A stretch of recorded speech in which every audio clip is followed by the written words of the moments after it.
या कह लीजिए 12 से 15 किलोमीटर की दूरी तय करके हम सेंट्रल किचन कामबोली गांव बोईसर में पहुंचे हैं, जहां पर कुल 33 स्कूल आश्रम जो है वहां के बच्चों के लिए खाना जो है तैयार किया जाता है।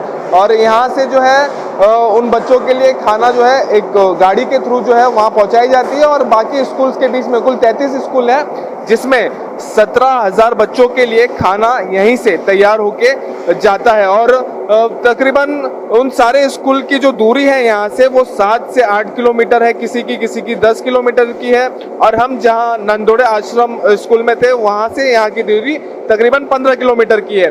बात करें यहाँ पर जो व्यवस्था है खाना बनाने की, तो वो ऑटोमेटिक है, जो मशीन है उसके थ्रू यहाँ पर खाना बनाया जाता है। कोई मैन्युअली जो है यहाँ पर ज्यादा काम नहीं हो रहा है, जो है ऑटोमेटिक मशीन्स के जरिए यहाँ पर खाना तैयार हो रहा है। और काफी मैन फोर्स जो है वो है यहाँ पर। और इन सब के बीच में हमारे साथ बात करने के लिए इस किचन सेंटर के अधीक्षक योगेश चौधरी जी भी है। योगेश चौधरी जी, सोमवार को एक घटना हुई थी जिसके बाद लोगों ने कहा कि एक जानकारी निकलकर सामने आई, 250 से ज्यादा जो बच्चे हैं उन्हें फूड पॉइजन की समस्या सामने आई। ये बात आपको भी पता चली होगी। यहाँ पर जो खाना बनता है, जो खाना वहाँ पे पहुँचता है, और उसके बाद इस तरह की शिकायत आना, इन सारी चीजों को आप कैसे देखते हैं? और यहाँ पर जो खाना बनाने की प्रक्रिया है उसमें उस तरफ से तो कहीं कोई ढिलाई नहीं की गई है। अभी उस दिन की जो घटना हुई है उसके बारे में इंक्वायरी चालू है। एफडीआई के इंस्पेक्टर भी आए थे, उन्होंने सैंपलिंग लिया है। उसके बाद ही पता चलेगा कि एक्चुअल में हुआ क्या है। लेकिन अगर आप यहाँ पे देखेंगे तो आपने खुद देखा है यहाँ पे खाने का quality, hygiene quality, hand wash station है, लिक्विड सोप यूज़ करके यहाँ पे हैंड वॉश करने के बाद हर एम्प्लॉई सैनिटाइज़र लेके पहले हाथ सैनिटाइज करता है, उसके बाद में ही काम कर लगता है। तो साफ सुथरा पूरा बिना हेयरनेट का किसी को अलाउड नहीं है। आप भी आए तो हेयरनेट पहन के ही अंदर आपको एंट्री मिला है। ग्लोव्स पहनना यहाँ पे कंपलसरी है, गम शूज यूज करते हैं जो एम्प्लॉय है। तो सब जो नॉर्म्स है वो सब फॉलो यहाँ पे हो रहे हैं। और किचन 9 साल से चल रहा है। 9 साल में अब तक ऐसा कुछ यहाँ पे इंसिडेंट नहीं हुआ है। क्वालिटी खाने का बहुत अच्छा है, आप खुद भी चेक कर सकते हैं। मैंने यहाँ पे देखा, मैंने खुद यहाँ जो है घूमा, मैंने सब कुछ चेक किया है। लेकिन एकाएक जो 17,000 में से 250 बच्चे जो है जिनकी शिकायत है अलग अलग वजह से, तो इन सब के बीच में हालांकि पुलिस ने भी अपनी इंक्वायरी शुरू की है। कुछ फूड सैंपल जो है पुलिस की तरफ से भेजे गए लैब में, एफडीए ने कुछ फूड सैंपल जो है उन्होंने भेजा है। लेकिन इस सब के बीच में जो है जिम्मेदारी तय करना जरूरी हो जाता है। तो आपके तरफ से कोई ढिलाई नहीं की गई है? बिल्कुल ढिलाई नहीं है। कुछ ऐसा कोई इंटेंशनली कुछ होता ही नहीं है। आप खुद यहाँ पे आके देखा है।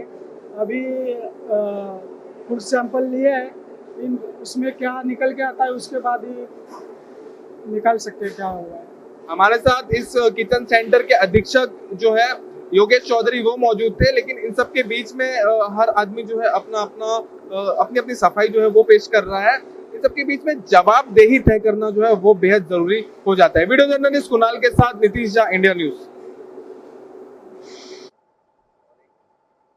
इस वक्त हम किचन सेंटर में ही मौजूद है और ये वो गाड़ी है जिसमें खाना तैयार होने के बाद इस गाड़ी के जरिए ये इस किचन सेंटर से उन स्कूल आश्रम तक जो है पहुंचाए जाते हैं और उन बच्चों तक जो है पहुंचाए जाते हैं। और इस गाड़ी की बात करें तो इसमें लॉक है, जो हमें बताया गया है कि यहाँ पर लॉक किया जाता है इसे।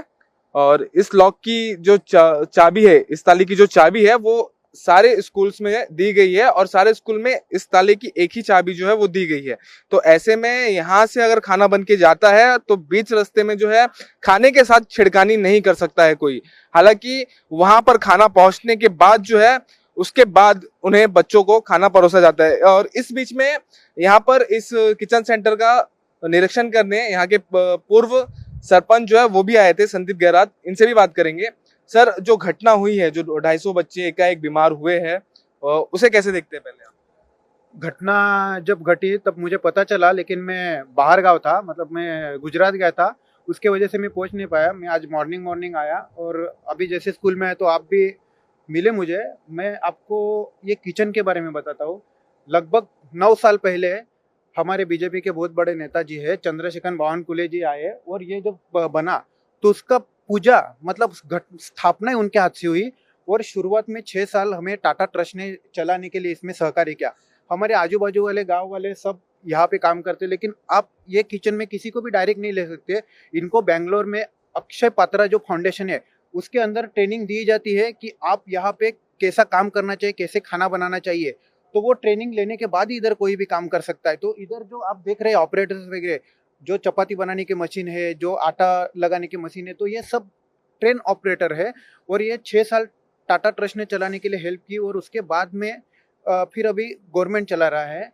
अभी जैसे आपने गाड़ी के बारे में बताया तो इसमें क्या है कि 21 लॉक है, उसका एक ही चाबी है और वो स्कूल के अधीक्षक के पास रहती है। तो बीच में उसका ताला कोई भी खोल नहीं सकता है। अगर कुछ छेड़खानी होते हैं ना तो फटक से पता चलता है जो खोलता है। तो अच्छा सिस्टम के साथ। और यहाँ पे जो हमारे अच्छे लोक प्रतिनिधि है वो भी हमेशा आके खाना चेक करते हैं, खाना का टेस्ट करते हैं। यहाँ पे अच्छी सी लैब रखी है जिसमें हर मसाला, चावल भी एक विशेष कैटेगरी का लगता है। जो चावल मतलब बढ़ता है वैसा चावल लगता है। अंडे भी 65 ग्राम के नीचे अगर आते हैं तो उनको चेंज किया जाता है। तो लैब है, क्योंकि टाटा का काम होता है वो भी एक केंद्र सरकार के हिसाब से ही चलता है। तो टाटा ने पहले से आदत जो हमें डाल के रखी है, मतलब यहाँ जो देखते हैं हम लोग, तो उसी हिसाब से आज भी ये लैब और किचन चालू है। और आप थोड़ा सा पता करिए सर जी कि लगभग महाराष्ट्र में सक्सेसफुल किचन के नाम में इनको गिना जाता है। अभी ये 8-9 साल में पहली बार ऐसी घटना घटी है कि मतलब लड़कों को प्रॉब्लम हुआ, बारिश थी और हमारे जिले के जो पत्रकार बंधु है उन्होंने बहुत जागरूकता के साथ फटाफट डॉक्टर से लेके सबकी अवेलेबिलिटी करके दी। तो उनका भी धन्यवाद देते हैं। और अभी शासन को भी बोलेंगे कि ये एग्जैक्ट क्या प्रॉब्लम था उसको चेक करना चाहिए। क्योंकि जैसे कि चौली के सब्जी के ऊपर से कुछ हुआ था तो इधर 1 से लेके 6 तारीख तक कभी चौली बना नहीं था। तो मतलब ये प्रॉब्लम कैसे हो गया ना, ये इसका भी शासन को जो किचन से खाना जाता है बच्चों के लिए, उन खाने में क्या क्या चीज जो है वो एडेड है? किचन के खाने में चपाती है, दाल है, चावल है और मतलब नाश्ते में एग देते हैं और 15 दिन में एक बार बच्चों को पोषण के लिए चिकन भी देते हैं। तो उसका भी हर एंगल से चेकअप किया जाता है, लेकिन ऐसा कभी घटा नहीं था। तो मतलब हम ट्राइबल ऑफिसर्स को भी हम एक विनती करेंगे कि आप इसको अच्छे से देख लीजिए कि इतना सक्सेसफुल लैब और सब होने के बाद भी ऐसा क्यों घटित हुआ है। क्योंकि सवाल खड़े होते हैं कि अगर इतना सक्सेसफुल आपका किचन है, इतने बेहतरीन तरीके से अगर आप खाना पहुंचा रहे हैं, उसके बावजूद अगर ऐसी कोई घटना होती है तो जांच बहुत जरूरी हो जाती है और इसमें जवाबदेही जो है वो तय करना जो है वो बेहद जरूरी हो जाती है। वीडियो जर्नलिस्ट कुणाल के साथ नीतीश झा, इंडिया न्यूज, मुंबई। देखिए सर जी, आप कहाँ जाते होंगे, मतलब किचन में जाते होंगे, कहाँ भी जाते होंगे, आपको किधर भी किचन में डायरेक्ट जाने नहीं दिया होगा। आप अपना हिस्ट्री देख लीजिएगा। यहाँ पे सर आए, वो उधर ही बैठे रहे। आपको जिधर जाना है, जिधर शूट करना है वो करने के लिए आपको बोले। मैं भी उधर ही बैठा था, मैंने भी देखा कि सर हमारे अधीक्षक सर है, वो आपको डायरेक्ट बोल रहे कि आपको जिधर जो शूट करना है, जो चेक करना है आप चेक कर सकते हैं। मतलब उनका एक कॉन्फिडेंस है। तो उनको पता है साल में बाई चांस कभी तो एक आध घटना घटती है, लेकिन अच्छा है कि उसमें कुछ हानि नहीं हुई और जो है वो एकदम शांत तरीके से मैटर भी शांत हुआ है। इसके लिए भी हम सबको धन्यवाद देते हैं, अधीक्षक साहब को भी धन्यवाद देते हैं और आप यहाँ तक आए इसके लिए भी आपका भी धन्यवाद देते हैं। धन्यवाद। पालघर आश्रम और स्कूल में छात्रों को हुए फूड पॉइजन को लेकर हमने आपको स्कूल के दृश्य दिखाया, हमने आपको किचन दिखाया जहां पर जो है बच्चों के लिए खाना तैयार किया जाता है। और इसी बीच डॉक्टर की क्या भूमिका रही, किन किन अस्पताल में उन्हें भर्ती कराया गया, तो आपको बता दे मनोरमा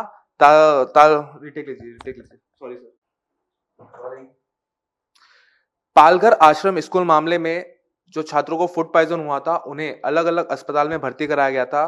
मनोरा, तालिसरी और पालघर के रूरल अस्पताल में भर्ती कराया गया था। और इस बीच पालघर के रूरल अस्पताल के सुपरिटेंडेंट हमारे साथ मौजूद है, लोहारी जी मौजूद है इस वक्त। लोहारी जी, उस दिन मंगलवार के दिन जो है करीब 250 से ज्यादा बच्चे जो है फूड पॉइजन के तहत बीमार हुए थे और उन्हें अलग अलग अस्पताल में भर्ती कराया गया था। इस अस्पताल में जो है कितने बच्चे आए थे? मंगलवार के दिन हमारे रूरल हॉस्पिटल पालघर में टोटल 57 बच्चे आ गए थे। तो हम उनमें से 10 बच्चों को इंडोर किया था और बाकी के स्टूडेंट्स को वहाँ पे ओपीडी बेसिस पे ट्रीटमेंट कर दिया था। उनके सिम्टम्स ऐसे थे, एब्डोमिनल पेन, वॉमिटिंग, नौसिया, इस तरह के सिम्टम थे। और कुछ लोगों को, 2 स्टूडेंट को क्रैम्प्स वगैरह थे। तो जिनको थोड़ी सी ज़्यादा सिम्टम्स थे उनको इंडोर कर दिया था और बाकी स्टूडेंट्स को ओपीडी बेसिस पे रखा था अंडर ऑब्जर्वेशन। तो कल 9 बच्चे छोड़ के बाकी कल सबको डिस्चार्ज कर दिया था। आज जो बचे हुए 9 स्टूडेंट थे उनको आज डिस्चार्ज कर दिया है।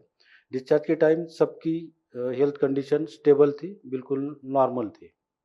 सर मंगलवार को कौन सा समय जो है स्टूडेंट्स आए थे? दरअसल सोमवार के रात के डिनर के बाद जो है उन्हें उल्टियाँ हुई थी और ऐसे में जो हमें जानकारी मिली है उसके अनुसार मंगलवार सुबह वो लोग आए हैं।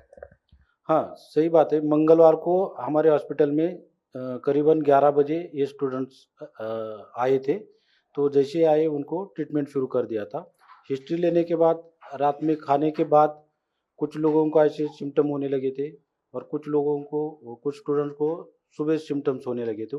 तो ये तो क्लियर नहीं हो जाएगा कि रात के खाने से या सुबह के खाने से हुआ है, लेकिन 11 बजे जो आए थे करीबन सबको ये कॉमन सिम्टम्स हमको ऑब्जर्व करने को मिले। सर ये जो सिम्टम्स है इसका मेन कॉज क्या है? क्या खाने को लेकर ही हुआ है या किसी और? क्योंकि एक 250 बच्चे, 1 2 या 10 20 नहीं, कुल 250 बच्चे जो है सेम सिम्टम्स के साथ सेम चीज को लेकर बीमार हुए और सबका कहना यही है कि कहीं ना कहीं डिनर को लेके वो खाने के बाद जो है वो चीजें उनके साथ शुरू हुई। तो इसमें कहीं ना कहीं फूड का वैसा रोल है। नहीं, ज़्यादातर पे ऐसे मास लेवल पे जब सिम्टम्स आते हैं तो एक तो फूड पॉइजनिंग या वाटरबोर्न डिसीजेस की पॉसिबिलिटी रहती है। अभी ये तो क्लियरली नहीं बोल सकते कि किस वजह से हुआ है। अभी एफडीए ने फूड सैंपल वगैरह वहाँ पे चेकिंग के लिए भेजे हैं। अस्पताल में भी सीबीसी और ब्लड कल्चर वगैरह ये रिपोर्ट लिए है। इसके रिपोर्ट आने के बाद ही फाइनल कंक्लूजन पे आ सकते हैं। तो सर अब अस्पताल में जो है आज सुबह सबको डिस्चार्ज कर दिया गया है, अब कोई नहीं है? अभी कोई नहीं हॉस्पिटल में। ठीक है सर, शुक्रिया। हमारे साथ चंद्रकांत लोहारी जी थे पालघर रूरल अस्पताल से। वीडियो जर्नलिस्ट कुणाल के साथ नीतीश झा, इंडिया न्यूज।